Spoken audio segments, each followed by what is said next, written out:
خواب خوش. تا دیدار دیگر و صحبت‌های دیگر. خیر.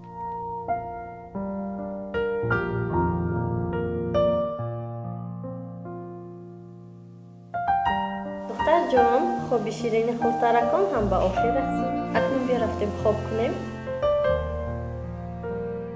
مادر جان، این شب کدام افسانه را به من بخوانید؟ امشب افسانه دهقان و خیس را برای تو میخوانند.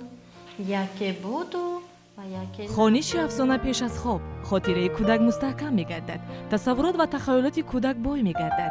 کودک کلمه نو یاد می‌گیرد. عصبی کودک آرام می‌گردد.